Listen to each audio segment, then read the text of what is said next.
Assalamualaikum warahmatullahi wabarakatuh. Waalaikumsalam. Bubur kacang pakai salam. Buat kurang kompak. Bubur kacang pakai salam. Pohon kelapa digergaji. Bapak yang jawab salam saya doakan bisa pergi haji lagi. Amin. Yang belum bisa cepat pergi haji, sudah diumumkan oleh pemerintah keberangkatannya. Mudah-mudahan mencapai haji mabrur.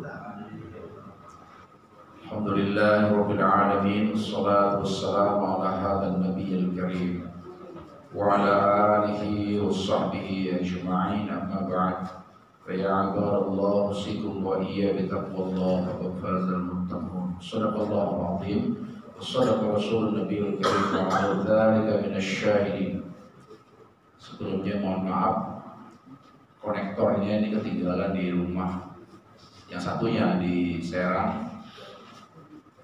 Saya baru landing dari bandara Jeddah ke sini. Ternyata di rumah Mulia sini nggak ada. Berangkat umroh biasanya saya bawa tuh untuk dia balik. Kemarin landing sampai rumah lupa ininya, konektornya nih. Jadi mungkin nanti pinjam Pak Haji dulu. Bapak Ibu yang dimuliakan Allah Subhanahu Wa Taala, kajian kita hari ini adalah menggapai sholat khusyuk. Menggapai sholat khusyuk. Di dalam surat Al-Mu'minun ayat 1 dan 2 dikatakan qad aflahal mu'minun allazina hum fi sholatihim khashi'un. Allah berfirman, beruntunglah, ada kalimat itu Pak, beruntunglah orang-orang yang beriman yang khusyuk dalam sholatnya. Jadi orang yang beruntung itu yang khusyuk dalam sholatnya. Ya, insya Allah pagi ini kita akan bicara tentang khusyuk yang pertama. Yang kedua, kita akan mengukur kita sudah khusyuk atau belum. Ya, kita akan mengukur. Gimana cara ukurnya? Saya kutip dari beberapa kitab kuning ya, bahwa para ulama sudah memetakan itu. Namun kita lihat dulu hukumnya. Ya. Jadi perintahnya itu Allah bilang qad aflahal mu'minun, itu diakhiri dengan kalimat alladzina hum fi sholatihim khashi'un. Beruntung Pak. Jadi yang tadi Pak Imam tadi, terima kasih Pak Imam, suaranya bagus, bacaannya juga bagus ya. Jadi kita semua khusyuk ya. Tapi beliau tadi sebelum sholat mengingatkan kita, ayo kita fokus. Jarang-jarang Pak ada imam mengingatkan, ayo kita fokus. Kita belajar fokus memang hidup ini. Ya. Khasyuk, beruntung kata Allah Pak.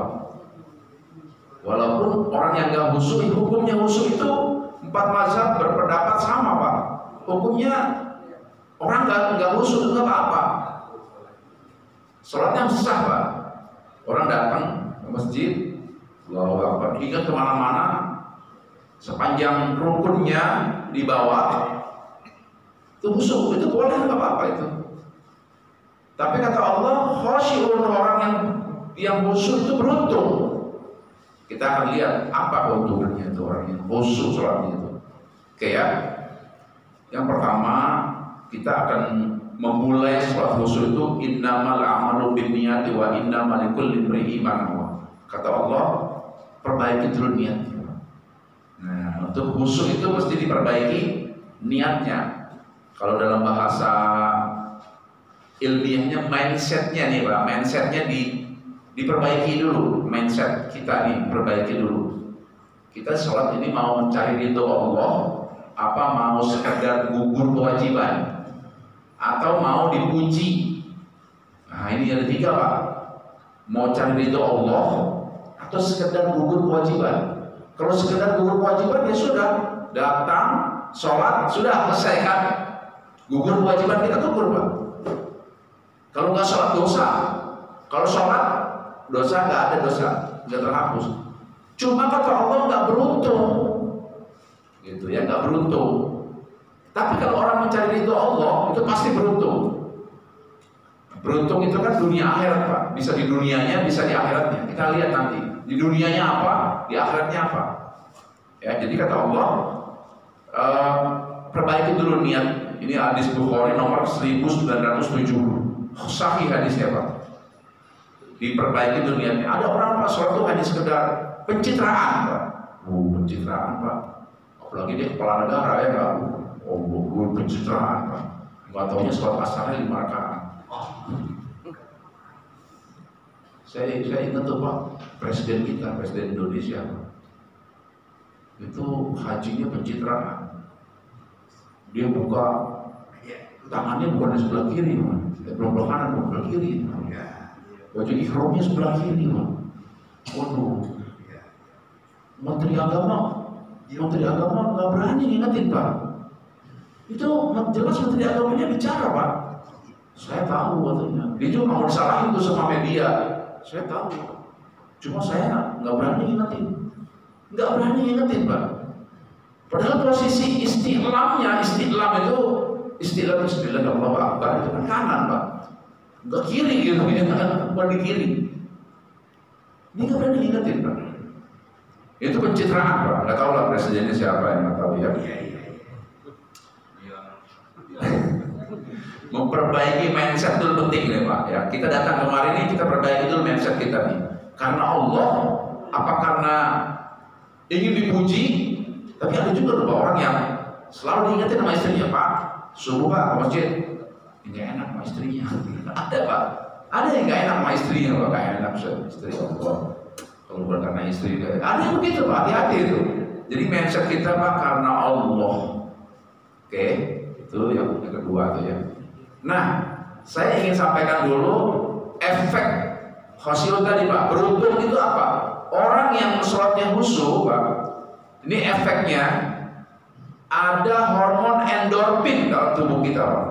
Hormon endorfin. Apa hormon endorfin itu? Hormon endorfin itu hormon yang bisa menyembuhkan penyakit. Kalau orang yang sholatnya khusyuk, tadi dikatakan khasyul, beruntung, maka dia akan mendapat hormon endorfin Pak. Sholatnya pasti tenang Pak. Orang yang khusyuk tadi Pak Imam tadi bilang, ayo kita fokus. Jadi tenang Pak, Allahu Akbar, tenang. Khusyuk itu tenang, sehingga orang yang tenang itu hormon endorfinnya tuh keluar. Nah, hormon endorfin itu bisa keluar satu kalau dia lagi tamasya, lagi jalan-jalan tuh Pak. Orang sakit apa juga lupa tuh Pak, lagi jalan-jalan tuh Pak. Orang sakit apa juga lupa tuh. Nggak tahu belum bilang puyeng apa, nggak tahu dia kalau jalan-jalan itu hormon endorfinnya bekerja Pak. Ya. Yang kedua, orang habis gajian Pak. Orang habis gajian itu hormon endorfinnya ada Pak. Bahagia aja deh Pak. Di toilet nyanyi, mau makan nyanyi, mau tidur nyanyi, mau bawa mobil atau motor nyanyi, senang Pak. Hormon endorfinnya habis gajian namanya ya. Coba lihat tanggal 25 Pak. Hilang tuh lagu Pak. Hormon endorfin entah mana itu, yang ada hormon stresolin. Yang ada hormon stres ya. Nah, khasyul, orang yang khusus sholat itu beruntung. Tadi tuh kita tenang sekali sholat itu. Nah, terima kasih Allah ini.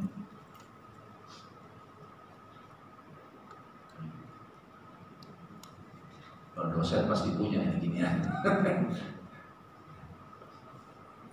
Dosen pasti punya ini. Oke, ya hormon endorfin. Jadi keuntungannya sholat khusyuk itu kita punya hormon endorfin Pak. Hormon yang berperan dalam mengurangi rasa sakit. Itulah kenapa Pak Umar bin Khattab, Utsman bin Affan ketika dibunuh oleh Abdurrahman bin Mulzam Pak, dibunuh. Utsman itu ketika dibunuh Pak, itu pedangnya sampai sejengkal Pak, sampai di sini Pak. Dari dada ini sampai dibunuh Pak. Ketika mau dicabut, kata Utsman, dan jangan, tunggu aku sholat dulu. Utsman sholat Pak, Allahu Akbar, sholat Pak, khusyuk sholatnya, dicabut pedangnya tak terasa Pak. Utsman bin Affan. Begitu pula Abu Bakar Siddiq, begitu pula Umar bin Khattab. Ketika Umar dibunuh oleh Abu Lu'lu'ah yang membunuh Umar bin Khattab, yang sekarang makamnya itu dijadiin tempat ziarah bagi orang-orang Syiah. Orang Syiah itu kalau ziarah ke makamnya Abu Lu'lu'ah itu dicium Pak. makamnya dicium Pak. Makam Abu Lu'lu'ah itu dicium, ya, di airnya diminum. Itu Umar ketika dibunuh Pak, Umar minta aku mau sholat dulu. Sholat dulu dia Pak, baru dicabut. Kenapa? Ada hormon endorfin. Hormon endorfin itu mengurangi rasa sakit. Jadi Pak, orang sakit kalau sholatnya khusyuk itu cepat sembuh. Kenapa? Ada hormon endorfin. Oke. Kata ada hadis An-Nasa'i dan Ahmad, wa ju'ilat qurratu 'aini fi shalah. Jadikan salat itu penyejuk hati. Nah, orang yang khusyuk ketika salat sejuk hatinya. Oke, ini kita lihat dulu ininya apa. Nah, sekarang kita lihat maknanya apa. Makna salat khusyuk itu menurut ulama mazhab, 4 mazhab. Khusyuk itu berasal dari kata khasya yang artinya as-sukun. Pernah dengar kalimat ini apa? Sakinah. Nah, sakinah itu asal kata dari sukun. As-sukun. As-sukun khasyi'un. Ya, khusyuk. Sakinah. Nah, sakinah itu tenang artinya Pak. Lihat orang yang udah menikah, Pak. Tenang Pak. Ya enggak gelisah dia enggak.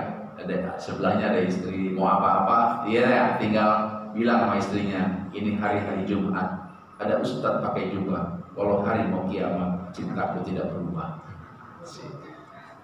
Dengan kata istrinya, saya tentang apa saya urap, sambil selentang benar-benar urap. Kenapa hatinya tenang Pak? Sukun, as-sakinah. Jadi orang yang salat khusyuk itu sukun, khusyuk, sakinah, tenang Pak. Itulah kenapa hormon endorfinnya keluar, tenang. Sakit kepala bisa hilang Pak. Belum gajian bisa lupa. Ya, kita kan lain Pak. Kita nih, tapi saya akan kasih tahu Pak. Salat khusyuk itu bukan berarti nggak ingat apa-apa. Pernah lihat nggak ada video beredar ada gempa orang sholatnya tetap sholat aja gitu. Itu nggak benar Pak. Nggak benar itu. Di Masjidil Haram itu ada orang kehujanan diam aja, itu nggak benar Pak. Saya akan terangkan nanti di sekarang ini. Rasulullah itu kalau ada guncangan tetap cari keselamatan Pak, walaupun lagi sholat. Rasulullah tetap buka pintu ketika ada yang ketok-ketok pintu. Rasulullah buka pintu, sholat lanjutkan. Ada hadisnya, kita akan bahas itu hari ini. Oke, sekarang hukum dulu. Kita akan bahas dulu maknanya sama hukumnya. Hukum khusyuk itu tidak termasuk rukun ataupun wajib, tidak. Saya katakan tadi Pak, ada orang dari rumah wudhu pakai peci, pakai koko, pakai kain, masuk masjid, sholatnya duhur 4 rakaat seperti biasa, Allah Akbar, pulang, sah sholatnya Pak, sah sholatnya. Enggak khusus sholatnya Ustaz. Iya sah. Kalau bicara sah, iya sah. Tapi tidak khasiun dia, tidak beruntung dia Pak. Nah ya, Allah itu hebat Pak. Allah itu maha mengampuni Pak. Kalau sholat sah khusyuk sholatnya. Yang penting saya khusyuk. Iya khusyuk sholatnya. Yang penting saya terima ya diterima, enggak batal sholatnya Pak. Karena hukum sholat khusyuk itu tidak termasuk rukun ataupun wajib, tidak. Tapi dia tidak beruntung. Hati-hati Pak. Buat apa? Kita kan pengen datang, kita mengambil keuntungan dari sholat itu. Ya kalau bicara diterima, dia udah memenuhi. Ya. Kecuali kalau dia nggak tumanina. Nah itu dia. Oke, sekarang kita mulai gimana caranya supaya kita khusyuk. Yang pertama, al-quwwah al-muqtada da'fu asy-syagil. Saya tulis bahasa Indonesia aja ya, karena font Arabnya kurang bagus di saya. Al-quwwah al-muqtada da'fu asy-syagil. Yang pertama, melakukan hal-hal yang menguatkan khusyuk. Nah, ya, di antaranya adalah tumanina, tartil baca Qur'annya. Imam di masjid Hakul Yakin ini saya nilai tartil semua, baik yang tadi maupun yang biasa. Ya, Bapak tuh yang duduk di sana itu tartil baca Qur'annya. Luar biasa itu Pak. Itu beruntung sekali Pak, ada masjid yang imamnya baca Qur'annya tartil itu. Iya Pak. Kita diuntungkan, kenapa? Kita ikut enak, ikut menikmati gitu. Sepanjang apapun yang dibaca gitu ya. Kita ikut menikmati. Jadi yang paling penting itu adalah melakukan hal-hal yang menguatkan khusyuk ya. Lebih-lebih ketika sujud, Pak. Lebih-lebih ketika sujud. Sujud itu luar biasa tuh. Kita dengan Allah sangat dekat, kata Rasulullah. Keadaan yang paling dekat antara hamba dan Tuhannya dan Rohnya itu adalah ketika sujud. Yang kedua, menghilangkan hal-hal yang melemahkan khusyuk. Misalnya gini, kita mau sholat, Pak, tapi perut kita lapar. Kira-kira sholat dulu atau makan dulu? Makan dulu. Lebih baik makan ingat sholat daripada sholat ingat puasa ya. Lebih baik sholat ingat makan daripada makan. Lebih baik sholat ingat daripada ingat sholat ingat makan gitu ya. Jadi makan dulu. Atau kita kebelet pipis. Nah yang susah diharam di Mekah sulit juga. Makanya saya bilang sama jamaah kemarin itu, kalau minum air zam-zam cari jangan yang dingin, yang not cool, yang tidak dingin, itu yang pertama. Yang kedua, jangan banyak minum yang manis. Minum manis itu membentuk glukosa, gula, Pak. Nah sementara di Mekah itu orang-orang yang sedekah itu kan jus-jusnya sedekah itu jangan diminum dulu itu, nanti dipulangnya baru diminum. Kalau diminum, apalagi orang-orang India itu, orang Bangladesh, asin chai itu segini itu, Pak, yang manis itu menghasilkan glukosa, menghasilkan gula. Gula itu menghasilkan kencing. Makanya orang yang sakit diabetes sering kencing. Semalam bisa 4 kali 5 kali orang sakit diabetes. Kenapa? Karena ada gula yang nggak diolah. Jadi kalau diharam minum air biasa dulu, Pak. Kalau pulangnya baru tuh minum tuh jus mangga itu diminum itu caranya seperti itu. Oke?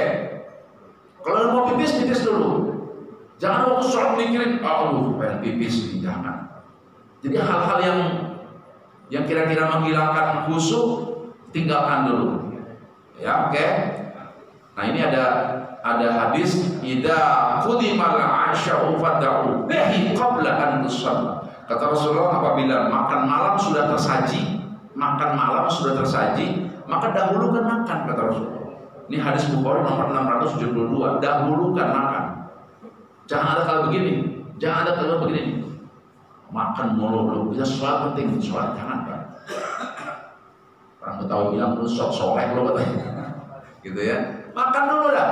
Ada nasi kebuli, habisin dulu nasi kebuli, makan dulu, baru kita sholat. Ini hadisnya soalnya, Pak.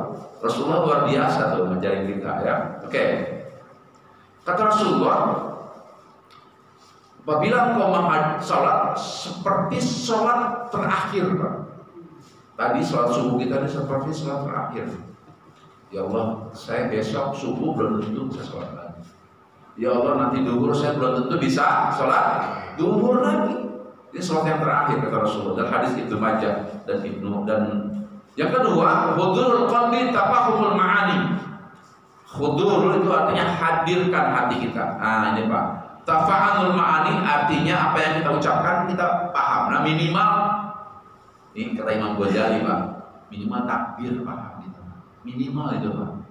Takbir itu artinya apa? Allah Maha Besar. Ketika kita bilang begini, Allahu Akbar, Allah Maha Besar. Semua kecil, Pak. Artinya apa? Saat kita mengatakan Allah Maha Besar, manajer kecil, direktur utama kecil, direksi kecil. Kadang-kadang kita kan kalau lagi rapat, Pak, kita nggak enak tuh ninggalin rapat. Mau sholat duhur, sampai lagi sholat duhur lagi rapat kan. Makanya kata kalimatnya Allahu Akbar, semuanya kecil, urusannya kecil, bisnis kecil. Yang besar hanya Allah. Nah, itu. Jadi kehadiran itu kata, ini saya kutip dari kitab Riyadhus Shalihin ya. Yang kedua kata kitab Riyadhus Shalihin, hudurul qalbi tafahumul ma'ani. Jadi hadir hati kita, Pak. Hadir itu gini, Mak. Saya sedang sholat. Banyak orang lupa rakaat karena hatinya nggak hadir, Pak. Allahu Akbar. Saya rakaat berapa tadi ya? 3 apa 4? Sekarang saya mau tanya, Pak, kalau lagi dalam keadaan keadaan ragu begitu gimana? Kata Rasulullah, tinggalkan ragu-ragu. Kita ambil mana yang yakin. Oh, kayaknya udah 3 rakaat maghrib selesai dah. Oh, kayaknya udah 4 rakaat gitu. Ambil. Jangan dipikirin terus, Pak. Itu tambah lupa. Ya. Oke. Khudrul qalbi tafahumul ma'ani. Oke. Yang ketiga, al-izlal wa ta'zim ma'al haibah. Al-izlal itu artinya mengagungkan Allah. Nah, ini Pak, mengagungkan itu gini. Kita sholat ini saya udah bener nih Pak, pakaiannya udah pas, ini emang khusus buat sholat ya. Kalau sholat di rumah kita menyediakan tempat gitu kan, tempatnya khusus. Jangan sholat di depan cermin, bukan mau khusus di depan cermin ya kan, atau sholatnya di sebelah toilet kalau di rumah ya. Kita bikin tempat yang khusus buat sholat. Pakaiannya, nah ini penting Pak. Ini yang disebut dengan al-ijlal, mengagungkan Allah. Kita ini mau menghadap Allah Pak. Saya mau tanya, ada nggak di antara kita yang berani pakai baju hadiah dari material saat kondangan? Ini pakai baju hadiah dari material Pak, cat, glotek, kondangan. Nggak ada yang berani kita Pak. Tapi kenapa mau cat berani Pak? Pakai kaos Pak, ada mereknya nih, Propan. Mortar utama. Toko karya inti. Pakai sholat Pak. Allah. Sementara kondangan dia nggak berani Pak. Kondangan dia siapin baju-baju yang bagus. Ya Allah, diundang sama Allah, kita diundang sama Allah. Ini yang disebut dengan al-izlal wa ta'zim ma'al haibah. Kita mengagungkan Allah. Sarung kita udah 7 minggu nggak dicuci-cuci, pakai lipat, ya Allah. Ya. Itu tidak al-izlal wa ta'zim ma'al haibah. Oke. Yang keempat, ar-raja al-hayya. Ar-raja al-hayya. Ar-raja al-hayya. Dalam bahasa Arab, ar-raja itu artinya berharap. Dari rumah kita udah punya harapan Pak. Saya mau berdoa agar panjang umur, saya mau berdoa agar murah rezeki. Udah dari rumah udah punya harapan. Itu orang yang maksud begitu Pak. Ar-raja, al-hayya, hayya itu malu. Dan kita punya malu pada Allah. Malunya gini, ya Allah, saya malu sama Allah, minta terus. Malu saya. Sementara ibadah saya kurang, tahajud saya kurang. Harus punya dari rumah tuh, ya Allah, ar-raja, al-hayya. Menuju khusyuk kita lagi bicara ini. Ya. Nah, maksud saya ini Pak, khusyuk bukan keluar dari dunia nyata. Kalau ada orang sholat, ada yang ketok-ketok, dia nggak buka. Ada orang yang jatuh sebelahnya, dia nggak tolongin Pak.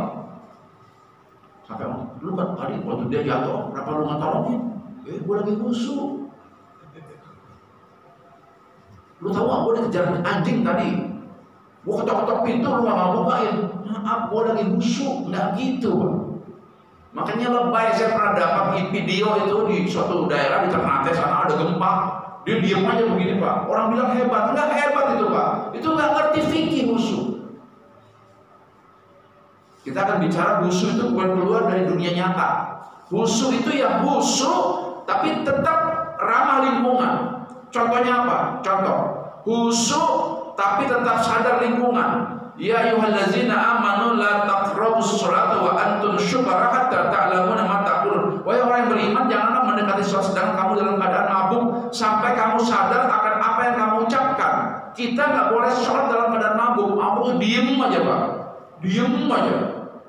Ada tamu, assalamualaikum, dia diem aja nggak mengeraskan suaranya. Orang khusyuk itu bukan orang yang nggak sadar, orang yang sadar tapi tetap ingat Allah. Ya, ini baru An-Nisa ayat 43, kita dilarang sholat dalam keadaan mabuk. Bukan mabuk itu bisa 2 macam. Ada yang habis minum, ya sholat itu nggak boleh. Ada juga orang yang nggak sadar apa-apa, mentang-mentang busuk, diem aja Pak, nggak sadar apa-apa. Apalagi suaranya mengganggu orang sebelah. Saya busuk, Bapak. Tadi suara Bapak mengganggu saya lagi busuk. Pak, sholat kita sebagai makmum, suara kita keras sampai kedengaran imam, Pak. Sama Nabi sholat lagi, Pak. Nabi pernah. Siapa tadi yang suaranya terdengar? Dia, ya Rasulullah, sini, kamu sholat lagi. Kenapa ya Rasulullah? Ganggu, kamu ganggu. Ada nggak di sini yang sholatnya? Allahu Akbar, Bismillahirrahmanirrahim, Alhamdulillah. Suaranya terdengar. Padahal suara itu hanya boleh yang kita dengar sendiri. Bismillah, Alhamdulillah. Begitu, Pak. Jadi nggak boleh terdengar, apalagi imam dengar. Oke, kita lihat. Khusyuk itu ibarat seorang pengemudi di jalan raya. Nah, gitu ya. Khusyuk itu ibarat seorang pengemudi di jalan raya. Dikatakan khusyuk kalau dia konsentrasi dalam berkendaraan. Lihat orang berkendaraan, Pak. Ya kan? Dia tetap fokus, tapi tetap dia sadar lingkungan. Ada motor dia tahu, ya kan? Ada yang nyebrang dia tahu, tapi tetap fokus nggak? Tetap fokus. Seperti orang yang konsentrasi dimaksud tentu bukan berarti matanya tertutup atau telinganya tersumbat. Makanya dalam sholat kata 4 mazhab, mata dipejamkan itu makruh hukumnya. Tapi Imam Malik bilang haram hukumnya. Jadi Pak, sholat Allah, merem matanya, itu makruh itu Pak. Kecuali ada sesuatu yang membuat dia harus merem, Pak. Misal lagi sholat di haram, tiba-tiba ada orang Turki, Mbak Enol, dadanya mentol-mentol gitu ya kan, jalannya seperti entok gitu ya. Kalau orang Sunda bilang ceplok cendol, gitu. Kita mandang dia terus nggak boleh, merem itu boleh. Tapi merem sebagai tujuan sholat itu makruh hukumnya, bukan mazhab. Orang dia bawa mobil, khusus itu kayak orang bawa mobil, dia tetap konsentrasi bahwa saya sedang bawa mobil, bahwa saya sedang sholat, bahwa saya akan menuju ke sana. Tapi dia tahu kiri kanan ada apa, ada suara-suara dia tahu. Nabrak, kenapa nabrak? Maaf, saya lagi konsentrasi, saya lagi khusyuk, nggak begitu. Ya, oke. Kita lihat dalil-dalil sunnah khusyuk, tapi kita peduli kok ada dalil-dalilnya ya. Dia khusyuk, tapi ramah lingkungan. Contoh, Pak, kayak Rasulullah sholat sambil menggendong bayi. Siapa yang lebih khusyuk dari Rasulullah? Ya, an Abi Qatadah an Rasulullah SAW. Ini hadis dari Abi Qatadah. Abi Qatadah itu salah satu penulis hadis Rasulullah ya, sama Anas bin Malik. Karena yusolli wa huwa hamilum amamah. Jadi Rasulullah itu pernah Abu Qatadah pernah melihat Rasulullah itu pernah sholat sambil menggendong bayi namanya Umamah binti Zainab bin Rasulullah. Dia namanya anaknya Rasulullah. Jadi Rasulullah pernah menggendong bayi, Pak. Si Umamah ini nangis digendong Rasulullah. Artinya kalau ada ibu-ibu yang anaknya nangis, didiemin aja dengan alasan mama lagi khusyuk, kalah itu Pak. Tetap anak harus digendong. Sama dengan kita Pak, kita lagi sholat, handphone kita bunyi. Nah, ini sering kali terjadi ya. Handphone didiemin aja. Kita ngomong sama dia, Mas, itu handphone bunyi. Maaf Pak, saya lagi khusyuk. Itu salah Pak. Tetap dia harus ambil handphonenya, dimatikan Pak, lanjutkan sholatnya. Kata Imam Syafi'i, bergerak 3 kali itu batal kalau nggak ada manfaatnya. Tapi bergerak berkali-kali ada manfaatnya, tidak apa-apa kata Imam Syafi'i. Halaman 73. Maksudnya gimana kalau saya begini Pak? Kita sholat kata Imam Syafi'i, nggak ada sebabnya dipegang-pegang, ini batal Pak. Kata Imam Syafi'i Pak, terkait Hambali enggak. Buktinya orang-orang Arab betulin keyboardnya, sulit pulpennya kadang-kadang apa Arab, Imam Malik enggak. Tapi Imam Syafi'i bilang, tapi kata Imam Syafi'i bergerak berkali-kali, jalan sekalipun nggak batal sepanjang ada manfaatnya. Manfaatnya apa? Itu ada saf yang kosong, jalan ke sono. Ada saf yang kosong lagi, jalan lagi. Tas kita kegeser, ketendang-tendang orang, ya ambil, nggak ada manfaatnya. Nah, handphone ini bunyi Pak, jangan mentang-mentang bola busuk saya. Enggak, kita matiin Pak, matiin. Tapi cukup matiin aja, nggak boleh matikan dulu lagi sholat ya kan, baru 2 rakaat gua nih, nggak boleh coba, iya nggak boleh gitu. Tetap kita katakan, ya Rasulullah sambil menggendong bayi. Siapa di antara kita yang lebih khusyuk dari Rasulullah? 2. Rasulullah pernah mempercepat sholatnya karena mendengar tangis bayi. Mempercepat sholatnya karena mendengar tangis bayi. Ada bayi nangis, dicepatin sholatnya. Jadi anak-anak dari Anas ini juga sama, sekretarisnya Rasulullah, Anas bin Malik. Ya, Anas ini anak angkatnya Rasulullah, sekaligus sama dengan tadi. Ya, itu sekretarisnya Rasulullah yang menuliskan hadis-hadis. Qala inni, nah ini ya. Jadi kata, sungguh aku mendengar suara tangis anak kecil ketika aku sedang mengimami sholat, maka aku ringankan, percepat sholat ini. Percepat sholatnya Pak. Sahabat-sahabat nanya, Rasulullah cepat amat sholat. Itu ada bayi nangis, kesian. Ibunya harus segera gendong, bapaknya harus segera gendong. Sholatnya khusyuk Pak, tapi dia dengar ada tangisan bayi. Nah, jangan jadi alasan tuh, waduh maaf saya tadi lagi khusyuk.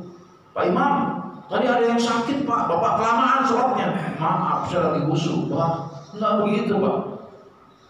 Kalau ada yang saat jatuh, maka harus ada salah satu makmum yang bilang begini Pak, Subhanallah. Itu pasti ada sesuatu yang terjadi. Maka imam segera tahu bahwa itu ada yang terjadi sesuatu. Imam nggak boleh egois. Fatwa ulama Saudi sekarang Pak berbeda dengan fatwa ulama Saudi yang kemarin. Apa diantaranya? Imam di Saudi sekarang bacanya nggak pernah lama, cepat. Umroh sebelum tahun 2000 itu beda dengan umroh sekarang ini Pak. Sebelum tahun 2000 Pak, imam kalau baca paling enggak setengah juz. Siapa yang pernah haji tahun-tahun itu? Saya haji tahun 2004. Itu imam kalau baca lama. Syekh Sudes itu kalau baca, kalau enggak 1 juz.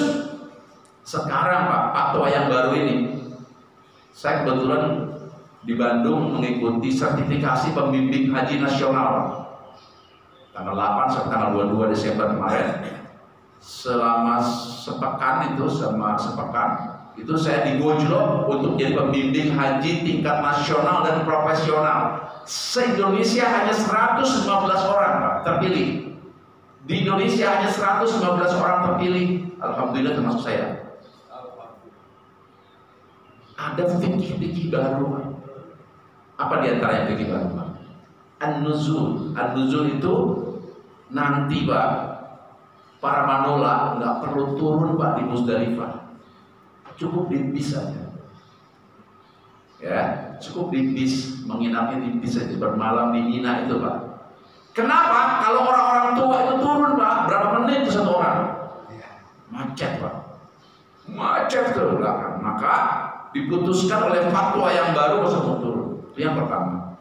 Fatwa yang kedua, biasanya ngambil apa? Batu. Kumpulkan untuk lempar jumroh. Nggak usah ambil batu sekarang. Batunya udah disiapkan Pak. Masukin plastik. Udah disiapkan batu. Jadi kami akan kasih tahu sama jamaah yang tua-tua, udah nggak usah turun, udah nggak usah nyari batu, situ aja. Di mobil aja. Jalan. Kenapa? Macet Pak. Fatwa baru Pak. Ada berapa fatwa yang baru? Kurang lebih ada 25 fatwa baru Pak. Semuanya memudahkan.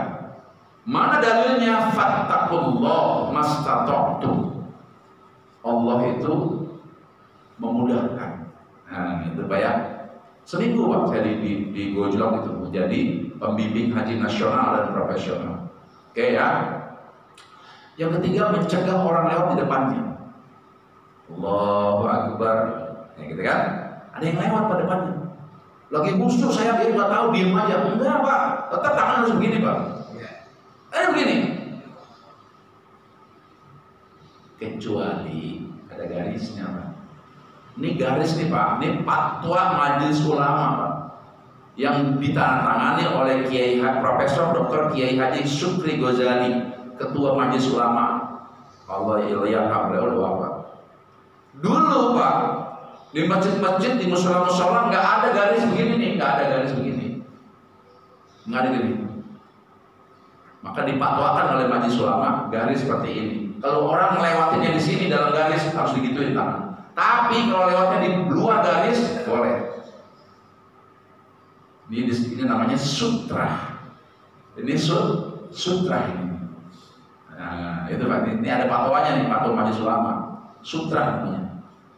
Jadi walaupun lagi khusyuk ada yang lewat tetap begini. Kalau lewat di dekat dia, ini ada dalilnya, ya. Oke, yang keempat memegang mushaf. Sholat boleh Pak, pegang mushaf, pegang Quran. Selalu apalagi sholat tahajud di rumah, ya kan, pegang Quran. Boleh. Imam nih, ya kan, ada Quran tuh besar, boleh Pak, disiapin Quran. Lihat Quran, boleh itu. Dalilnya mana? Ibnu At-Taimi meriwayatkan dari ayatnya bahwa Aisyah radhiyallahu anha membaca mushaf dalam keadaan sholat. Dan Rasulullah bilang boleh. Mushaf ya, bukannya HP. Tapi saya lihat ada dulu yang pakai HP itu. Boleh nggak Pak Ustaz? Kalau menurut saya nggak boleh pakai HP. Kenapa? Karena kalau ada SMS masuk kita baca itu Pak. Baca itu ya. Terganggu lah intinya ya. Pakai mushaf apa itu mushaf ya. Memegang mushaf boleh. 5 berjalan. An-Nasa'i bilang dari Aisyah radhiyallahu anha, aku dibukakan pintu Rasulullah. Aku dibukakan pintu oleh Rasulullah padahal beliau sedang sholat, sedangkan pintu ada di arah kiblat. Jadi satu ketika Aisyah tuh ketok-ketok pintu Pak. Rasulullah lagi sholat, dibukakan pintu Pak. Lanjutkan sholatnya, pernah. Nah, jadi orang yang khusyuk itu ramah lingkungan, bukan yang gak ingat apa-apa. Jadi orang khusyuk itu bukan berarti gak ingat apa-apa. Nanti kita akan hitung khusyuk kita sampai mana gitu ya. Berjalan boleh. Oke, lanjut. Khusyuk sesuai dengan kemampuan. Dalilnya mana? At-Taghabun ayat 16.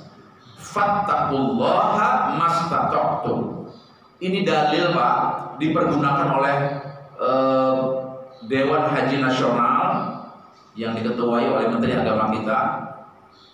Ini juga dalil dipergunakan oleh Dewan Kementerian Wakaf dan Urusan Haji Saudi Arabia untuk haji tahun ini Pak. Haji tahun ini diperkirakan 70% manula. 70% manula. Manula yang didolimi oleh Menteri Agama yang lalu. Harusnya orang-orang yang menunggu lama itu bisa maju Pak. Kalau jatah 1000 kuota itu nggak dijual oleh Menteri Agama. Menteri Agama kita dapat kuota Pak, 1000 kuota itu. Harusnya yang berangkat tahun 2029 maju jadi 2027. Minimal 2 tahun majunya. Tapi yang 1000 diperjualbelikan, tapi nggak ada pengadilannya. Ya bebas aja tuh. Wallahu a'lam bishawab itu. Fattaqullaha mastata'tum. Bahkan pengurusan imigrasi pun Pak, pengurusan imigrasi Saudi ditiadakan. Orang Saudinya ke sini Pak, ke Cengkareng, ke Soekarno-Hatta. Jadi nanti di sana tinggal turun bis, turun pesawat, langsung ke bis, langsung ke maktab. Jadi jamaah haji kita itu tidak lagi seperti kita umroh tuh. Di sini ada imigrasi, zona migrasi. 16 September kemarin Pak, 16 September kebetulan saya di Mekah, ya. Itu pas ulang tahun Saudi Arabia. 16 September itu ulang tahun Saudi Arabia. Saya sebagai pembimbing umroh dan haji dikasih sebaran Pak. Apa sebarannya? Tolong tulis pendapat usulan kamu sebagai orang Indonesia kepada Saudi Arabia. Usulan saya cuma 2 Pak. Usulan saya 2 Pak. Ini bapak-bapak yang pernah umroh pasti merasakan. 1, saya ingin tentara-tentara yang jaga di King Abdul Aziz itu bisa bahasa Indonesia. Askar-askar itu bisa bahasa Indonesia. Masa kalaman tukang pedagang di pasar? Pedagang di pasar bisa loh bahasa Indonesia. 50.000 Jokowi. Prabowo 50.000. Apa kabar Indonesia? Alhamdulillah sehat kita semua. Ayo Jokowi 50.000. Iya kan? Apa? Masa kalah? Kenapa tentara di King Abdul Aziz bahasanya Arab aja sama kita? Masa kalah? Tentara kan minimal dia ada satu masukan saya itu, Pak. Yang kedua, volume suaranya diturunin sedikit. Haji. Tarekat. Kenapa? Pak, Bu, itu maju sebentar. Kenapa nggak bisa begitu? Cuma dua masukan saya. Ini ngomongnya kan, orang Purwokerto takut, Pak. Orang Solo takut, Pak. Jamaah saya itu biasa orang Solo, biasa lembut. Apa dia bilang? Ustaz, tentara sini galak semua, Pak. Enggak, sebetulnya bahasanya begitu. Kenapa gak diturunkan sedikit volume suaranya? Kok begitu? Iya, Indonesia ini harus istimewa. Kenapa? Paling banyak memberikan devisa uang masuk kepada Saudi, Indonesia, Pak. Nomor 2 setelah India, Indonesia. Paling banyak. Saudi itu cadangan minyaknya udah mulai berkurang. Yang diandalkan cuma kita yang datang, Pak. Haji dan umroh. Sampai kemarin, Pak, saya baru pulang nih 1 hari yang lalu, hari lusa. Full, hotel full, Pak. Sampai ada jamaah saya, satu di hotel Rua Internasional, satu lagi di hotel yang lain, Pak. Makin penuhnya. Sampai di Mekah, saya udah sampai di Mekah, orang hotel bilang, Ustaz, tunggu 2 jam. Kenapa? Baru dibersihin. Artinya tuh baru keluar masuk, luar biasa. Sama pesawat pun penuh. Ya, maka fattaqullah mastata'tum.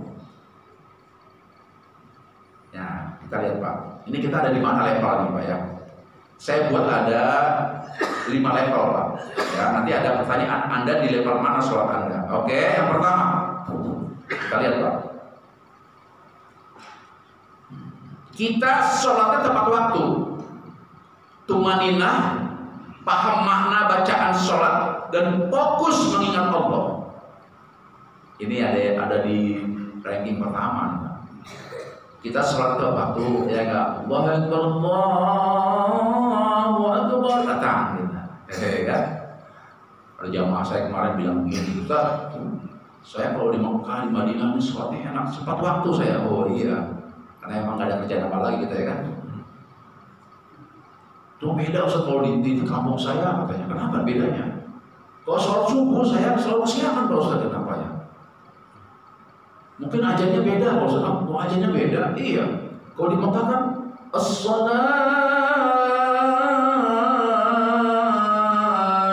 khairum minan naum. Salat itu lebih baik daripada tidur. Salatnya panjang, Pak Ustaz. Tidurnya pendek. Oh gitu. Kalau di kampung kamu, di kampung saya, as-salatu khairum minan naum. Salat itu lebih baik daripada tidur. Oh, salatnya pendek, Pak Ustaz, katanya. Tidurnya panjang, katanya. Oh iya juga. Padahal dua-duanya enggak apa-apa, berpanjangan, berpendek, urusan lagu. Kamu aja yang malas ya. Beda Ustaz, katanya. Jadi ada orang yang sholat tepat waktu, tumaninahnya di bawah, paham makna bacaan sholat, fokus mengingat Allah. Wah, the best ini, Pak. Wah, udah tepat waktu, tumaninah lagi. Tumaninah itu apa sih? Tumaninah itu artinya berhenti sejenak. Allahu Akbar, napas dulu, jangan buru-buru. Allahu Akbar kabir, napas dulu. Allahu Akbar, napas dulu. Karena rukun sholat itu ada takbir tumaninah, baca Fatihah tumaninah, ruku tumaninah, sujud tumaninah, selalu ada jeda. Tumaninah. Tumaninah itu berhenti sejenak. Imam Syafi'i bilang tidak sah sholatnya nggak pakai tumaninah. Allahu Akbar, berhenti dulu, napas aja dulu bentar. Allahu Akbar kabira walhamdulillah. Selesai, napas aja lagi sebentar.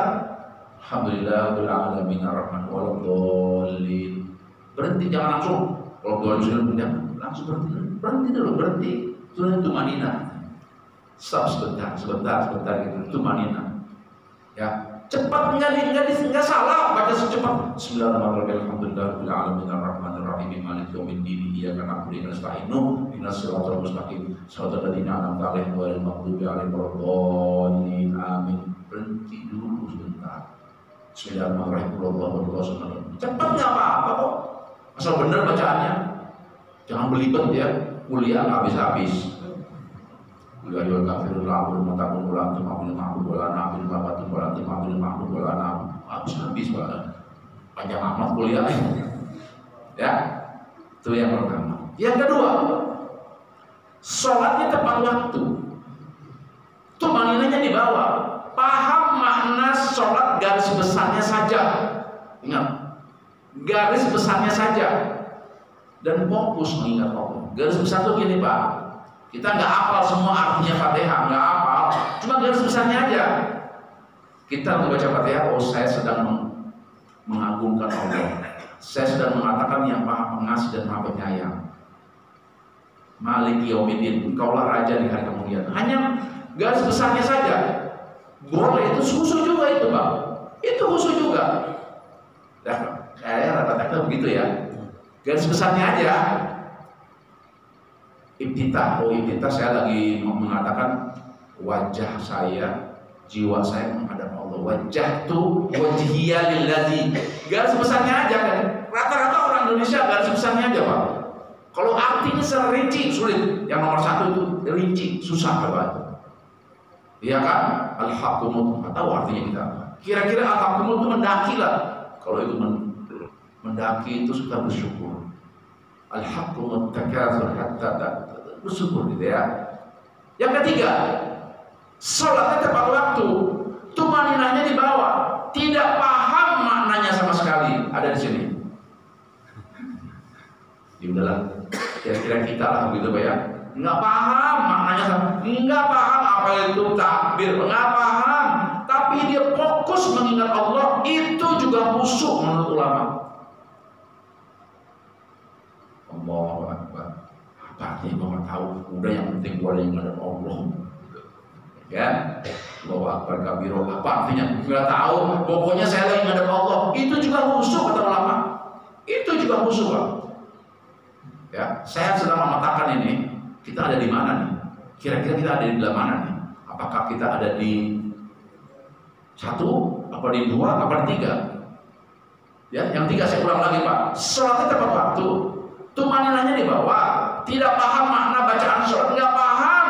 Belas nggak paham Pak. Saya orang Sunda di bahasa Arab nggak paham. Gue orang Betawi nggak paham. Tapi dia fokus mengingat Allah. Itu juga khusyuk Pak. Yang keempat, kira-kira kita ada di mana nih kira-kira? Sholatnya tepat waktu, tumaninahnya dibaca, tidak paham makna bacaan sholat, sesekali fokus. Kira-kira gue yang ini nih kayaknya nih. Tadi kita ngaku yang tiga, ada lagi yang begini nih. Sesekali lah fokusnya Pak. Kadang-kadang fokusnya lagi baca, lagi berdiri, kadang lagi sujud fokus, kadang kira-kira gue nih kayaknya gitu ya. Itu Pak. Oh, sesekali aja fokus. Kata Imam Ghazali, enggak apa-apa itu. Seperti orang main layangan, betul enggak Pak? Main layangan gitu Pak, lepas dipedot lagi gitu kan. Allahu Akbar. Di rakaat kedua baru sholat ini. Mengingat tadinya ingat kunci, ingat motor belum diparkirin ya kan. Ingat burung, ingat ayam belum dikandangin gitu kan. Ingat apa macam-macam ingat itu. Tahu-tahu kita tarik lagi. Itu juga khusyuk. Itu juga khusyuk kata Imam Ghazali, kata Imam Syafi'i, itu juga khusyuk, enggak apa-apa. Dalilnya mana? Fattaqullah mastata'tum. Kita bertakwa itu sesuai dengan kemampuan. Jangan berkecil hati Pak. Sesuai dengan kemampuan. Yang 5 sekarang, nomor 5. Nah, ini juga sama. Kayaknya gue nomor 5 kayaknya. Nomor 5 Pak. Sholatnya tepat, sholatnya tidak tepat waktu. Nah, orangnya setengah 2 berdoa Pak. Ya enggak? Tidak paham makna bacaannya. Sesekali fokus. Wah ini mas saya nomor 5 kayaknya. Gua nih nomor 5 nih kayaknya. gua nomor 5 ini. Itu juga khusyuk Pak, kata Imam 4 mazhab itu Pak. Itu juga khusyuk. Jangan berkecil hati. Mana dalilnya Pak Ustaz? At-taqwa tadi Pak. Fattaqullah mastata'tum. Allah tuh enggak menghendaki kita khusyuk percaya. Enggak. Ini nomor 5 Pak, sholatnya nggak tepat waktu. Asar sekarang ini kan jam 3 lewat 26.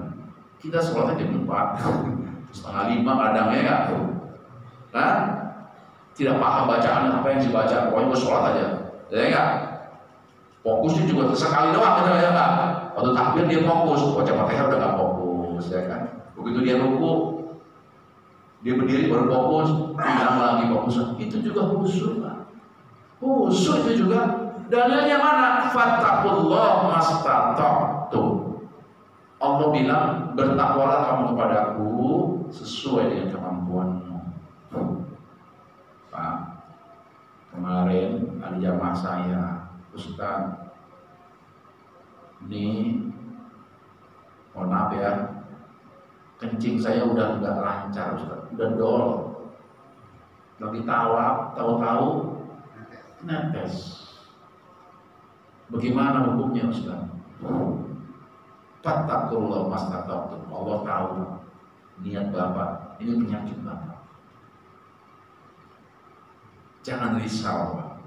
Jangan gara-gara itu kita merasa ya Allah gimana ya. Walaupun kita ada di level 5 nih, tapi jadidu imanakum, perbaharui ini 2025 nih Pak. Kita udah bahas ini, ayo tingkatkan Pak. Tadinya di nomor 5, nomor 4 sekarang naikin dikit.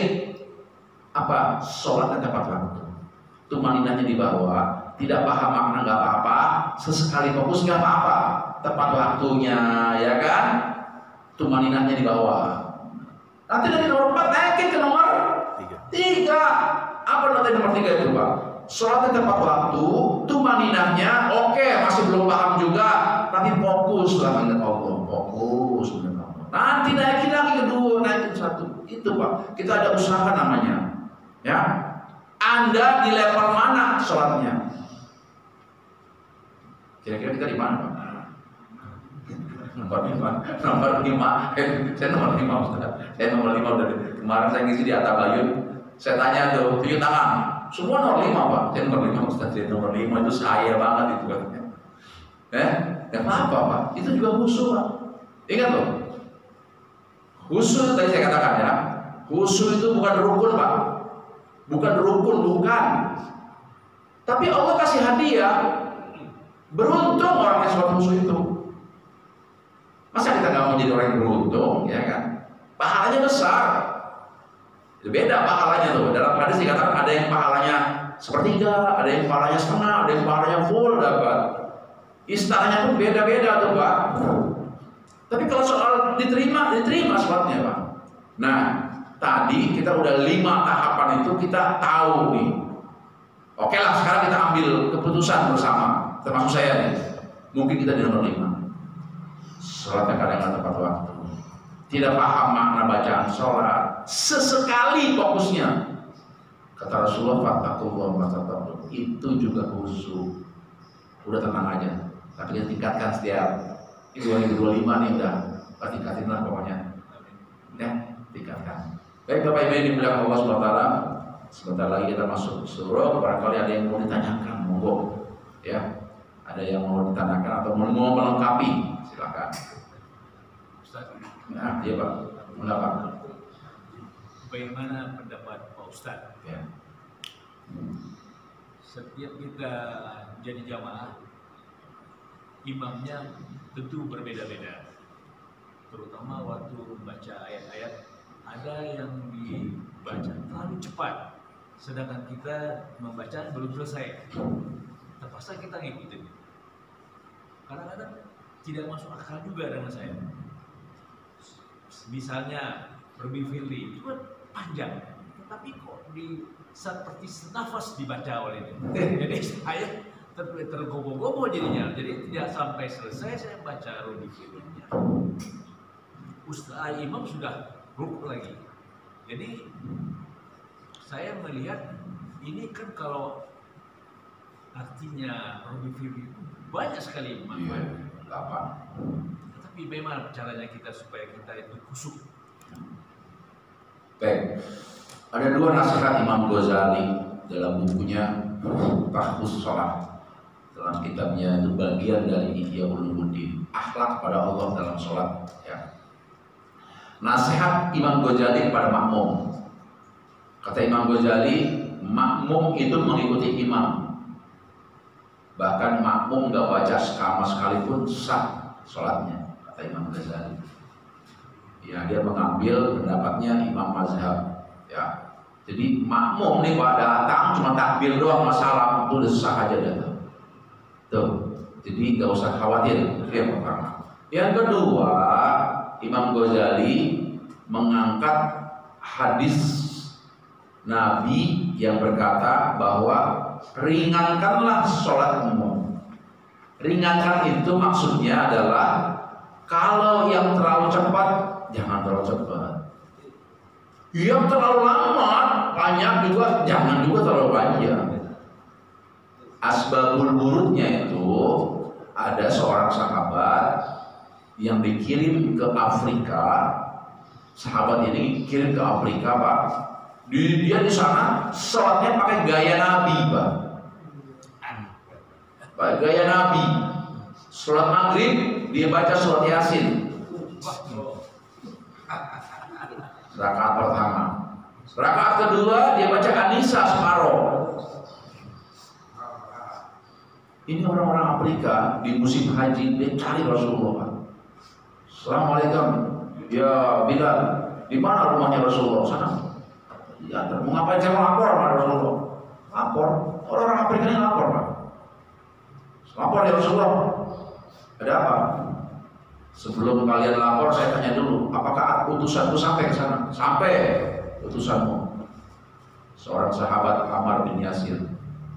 Tapi kalau Rasulullah kacau ini Rasulullah, kenapa? Sholatnya terlalu lama ya Rasulullah. Lama, iya ya Rasulullah. Sementara kami ini orang-orang pekerja semua, terlalu lama. Terus apa lagi? Kami orang-orang tua nggak kuat nih ngikutin dia sholat. Oh gitu. Ya udah. Begitu datang tuh si Ammar bin Yasir sini. Ammar, gimana dakwah di Afrika? Ah payah ya Rasulullah. Kenapa payah? Saya sholat pada kabur dia. Parah itu katanya menjamaah. Nggak sanggup saya Rasulullah. Sini. Yang salah kamu. Mereka orang-orang awam, jangan terlalu lama sholatnya. Loh, saya kan ikutin engkau ya Rasulullah. Saya ikutin engkau sholatnya lama. Iya, kalau imamnya saya, makmumnya kamu, Abu Bakar, Utsman, Ali yang udah jadi. Kalau kamu imamnya, siapa makmumnya? Oh iya ya. Ah gitu. Gimana sih lo? Ya nggak bener Pak. Kalau Rasulullah yang imam, makmumnya siapa? Abu Bakar, Utsman, Ali, orang-orang yang sudah beriman. Dan sementara si Ammar imamnya Kang Kayu, Gojek. Terlalu lama juga nggak boleh. Kejadian yang kedua, ada juga sahabat yang datang, Pak. Wah berarti ini sahabat salah tangkap. Soalnya dia cepat katanya. Ada di sebelah mana, di negara bagian mana, lapor sama Rasulullah, ini imam cepat benar sholatnya Rasulullah. Pegel saya ikutin dia. Panggil Rasulullah. Kamu terlalu cepat punya sholatnya. Kan kamu yang suruh ya Rasulullah dia cepat katanya itu. Jadi kata Rasulullah, fattakullah mastata'tum. Jangan pernah aja Pak. Enggak cepat juga tidak lambat. Itulah kalimatnya wabtaghi fima ataqallahu darul akhirah wa la tansa nasibaka minad dunya. Akhirat itu penting, tapi dunia juga penting. Dunia itu maksudnya perhatikan di belakang itu Pak. Jangan juga terlalu cepat. Rabbik firli warhamni wajburni warfa. Itu Pak, itu kan bagus artinya tuh. Ada satu makna di situ Pak yang kita nggak tahu, mungkin nggak tahu artinya, yaitu ya Allah tutuplah aibku, wajiburni, tutuplah aibku. Pak, kalau kita tutup di aib, tutup nih Pak. Saya tuh Pak, kalau mau ceramah nih Pak kayak gini Pak, saya turun dari mobil tuh saya bilang, gue jebur nih ya Allah, gue jebur, tutup aibku ya Allah. Karena kalau bapak-bapak semua tahu aib saya Pak, nggak mau dengerin saya begini Pak. Maaf Pak, nggak mau dengerin saya. Setiap manusia punya aib Pak. Tuh doa itu diantara dua sujud itu dahsyat Pak. Dosen saya Pak, Profesor Dr. Quraisy itu paling pintar tuh kalau membedah itu doa dua sujud itu Pak. Ada kalimat buat jebur nih ya kan, tutuplah aibku ya Allah di dunia maupun di akhirat. Karena di akhirat semua kita ditonton Pak. Kalau aib kita dibuka, malunya kita. Ya, belum lagi Al-Fatihah. Jadi ada di tengah-tengah Pak. Kalau dalam bahasa ilmu tauhid itu namanya rahmatan lil alamin, di tengah-tengah. Rasulullah itu selalu tengah-tengah, nggak terlalu cepat, juga nggak terlalu lambat, juga enggak, di tengah-tengah. Jadi siapapun kita ketika berimam ada di tengah-tengah aja. Ini di masjid kita tadi imamnya bagus, yang kemarin juga bagus, di tengah-tengah, nggak terlalu lama, ya nggak terlalu lama, nggak terlalu cepat juga enggak. Alhamdulillah. Ya cuma barangkali di tempat lain lah ya, tuh ya sujud. Kalau sujud itu tentatif ya. Ada yang cuma sekali itu begini Pak. Subhanallahumma rabbana wa bihamdika Allahumma ighfirli gitu ya. Ada yang 3 kali. Subhana rabbiyal a'la wa bihamdi.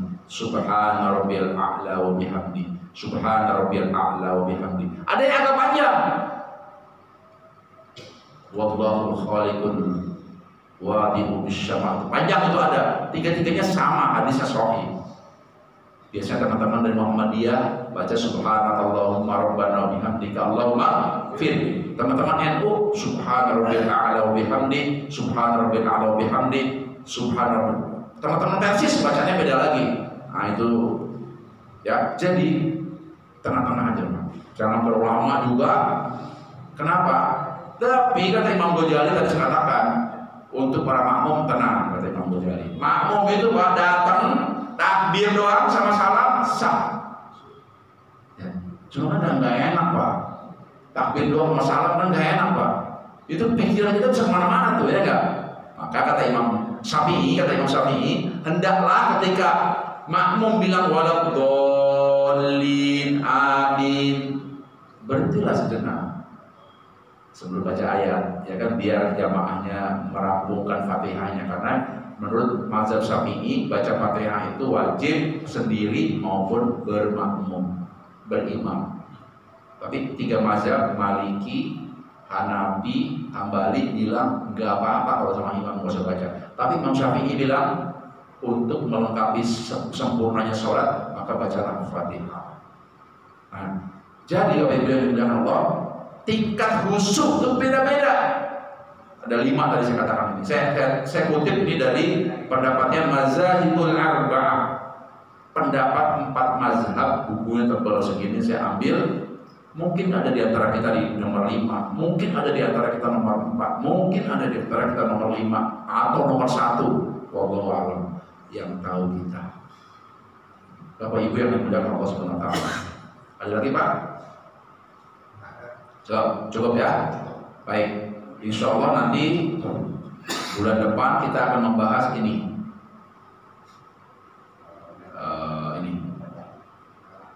Kita udah bahas sholat khusyuk. Bulan depan kita bahas filosofi sholat berjamaah, dimensi politik dan sosial. Ya, biar kita tahu bahwa kenapa sholat berjamaah itu bedanya kok dengan sholat sendiri 27. Itu karena ada dimensi filosofinya. Baik, wallahul muwaffiq ila aqwamit thoriq. Assalamualaikum warahmatullahi wabarakatuh.